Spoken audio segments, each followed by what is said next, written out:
عليكم ورحمة الله وبركاته. ازي حضراتكم عاملين ايه؟ يا رب تكونوا بأتم صحة وأحسن حال. النهاردة هنعمل طريقة عمل السمك المكريل السنجاري بطريقة نرمي. تمام. عندنا سمك مكريل. بصوا السمكة دي أنا شارياها، ماشي، كانت بالسفة بتاعها وكانت كده. تمام. أنا فتحتها كده وشلت السفة اللي في النص. تمام. نقول تاني، دي سمكة مكريل عادي جدا اهي زي ما انتم شايفين. فتحتها بنفسي كده بالطول وشلت السافة اللي هنا. عملت اهو 3. طبعا انا لو عايزه اكتر الكميه هعمل زي ما انا عايزه، بس انا عايزه اوريكم النهارده. هوريكم 3 الاول. عندي بقى طبعا المقادير اللي هعملها. بصوا بقى. الكبه هنجيب فيها جزر اهو، لو باين من تحت اهو، جزر مبشور اهو. تمام. بصل، طماطم، فلفل رومي او فلفل حراق حسب الرغبه. انا اليومين دول بطلت شطه شويه عشان بدات تعملي مشاكل. يبقى طماطم وفلفل حراق او فلفل رومي حسب الرغبه، وبشر جزر، وربطه بقدونس. بس انا مش صراحه مش عندي، فالنهارده ما عملتش بقدونس. فالنهارده الخميس بقى هنزل اسوق وكده، فقلت بقى احط الخضار اللي موجوده عندي: فلفل رومي وطماطم وبصل وتوم وبشر جزر. وهنحط بقى هنروح نضرب مع بعض دول في الكبه. وطبعا الليمون حبيب السمك، وهنشوف هنعمل احلى صينيه سمك سنجاري مكريل بطريقه نرمو. هنروح دلوقتي نضرب المكونات دي في الكبه وبعدين نحط لها عشان تبقوا عارفين. هحط لها ملح، توم، ملح، كمون وليمون وخل، وانا حاطه لها توم. تمام. يعني تاني هنقول احنا حاطين بشر جزر، فلفل رومي او الوان او شتيته حسب الرغبه، طماطم وبصل وتوم. وهنحط بقى طبعا ترانشات ليمون انا محضراها غير دي علشان نحطها في وسط السمك بعد ما نحط التتبيله الجميله. وهنعمله على البوتاجاز وهنشويه مع بعض. فاروح هنضرب المقادير دي كلها في الكبه. حبيت بس اوضح لكم وارجع اوريكم.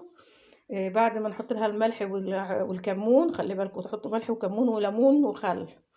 ملح وكمون وليمون وخل على الميكس ده.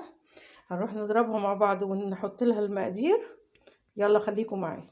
بعد هنبتدي نضرب الخليط اللي معانا، اللي انتوا شفتوا ان هو ايه. شفتوا بشر الجزر باين ازاي، والفلفل والالوانات والثوم وكله، وبصل، وحطينا بصل كمان يا جماعه. يبقى بصل وجزر وفلفل حسب الرغبه، شتيته او رومي، وطماطم وتوم. وهنحط بقى ليمون وملح وخل وميه. ليمون وملح وخل وشويه يعني بق ميه صغير كده يمرق الحوج ده.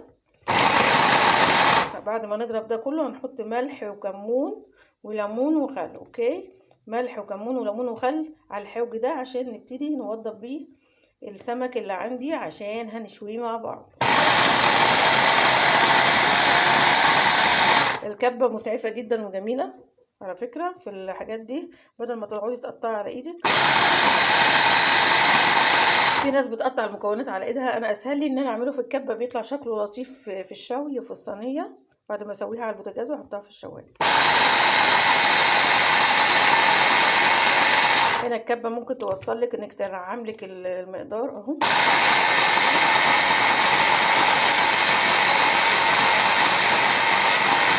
الكبه دي نعمه كبيره قوي قوي.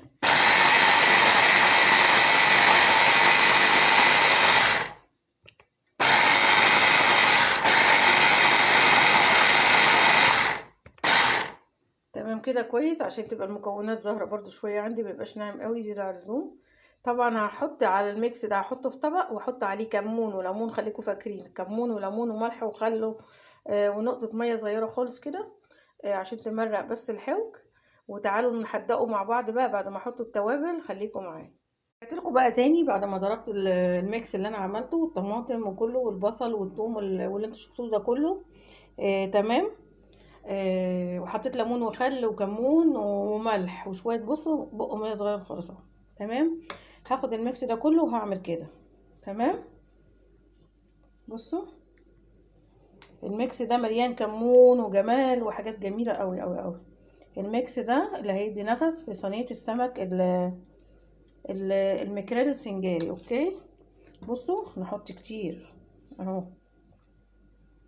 الباقي ممكن تفرشيه في الصينيه ده لو فضل. انا ممكن اعمل كذا سمكه، لسه عندي سمكتين بس انا هعمل قدامكم كميه واكمل انا الباقي. اوكي، الكميه التلاتة دول حاجه كده عظمه، وما خدش مني اي وقت. خد وقت، ضربنا المكونات في ثواني وفتحنا السمك في ثواني.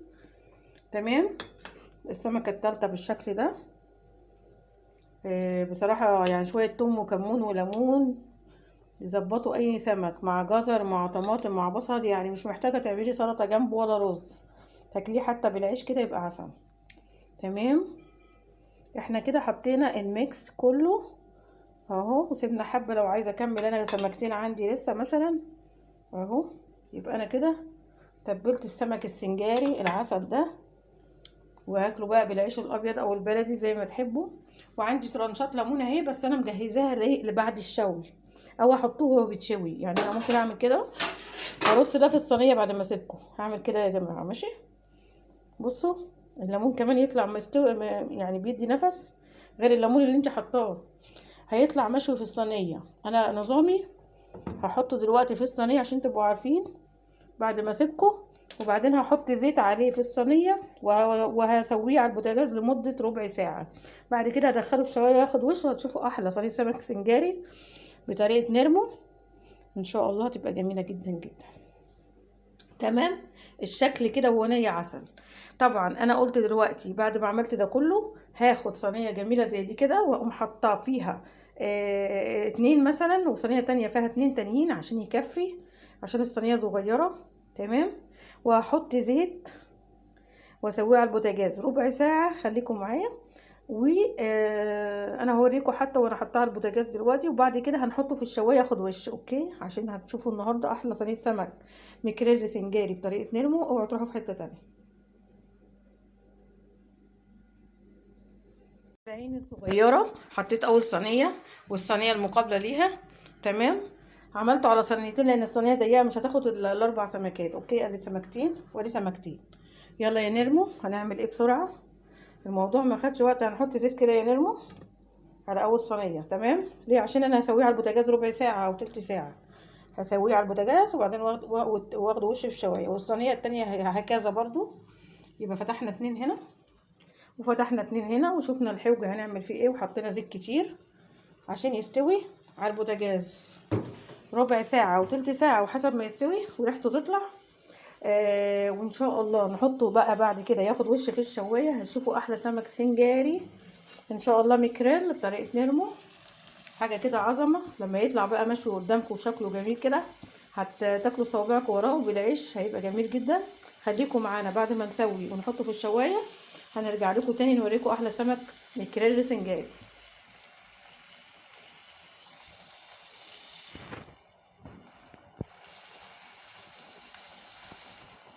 الشكل النهائي لاجمل صينيه سمك سنجاري. طبعا انا حطيته في الطبق والصينيه التانية على البوتاجاز بتتشوى.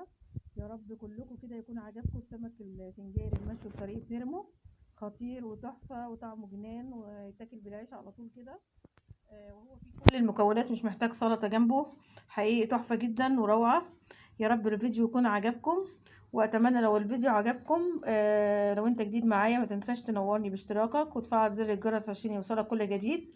ولو انت قديم معايا ما تنساش تدعمني باللايك والكومنت. واشكر حضراتكم، وان شاء الله في انتظاركم في فيديو جديد من فيديوهات وصفات نرمو. شكرا لكم والسلام عليكم ورحمة الله وبركاته.